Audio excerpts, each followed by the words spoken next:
Hi everyone. In today's video, I'll show you how to add music to your WhatsApp status video in a few simple steps. So let's get started. First, open the WhatsApp app on your phone. Then tap on the Updates tab at the bottom. At the top, you'll see the Add Status option. Tap on it.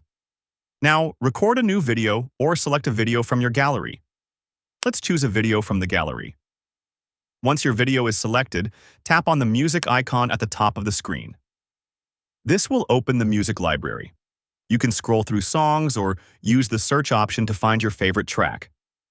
After selecting a song, tap on it to add it to your video. And you can adjust the part of the song you want to use. When you're done, tap on Done in the top right corner.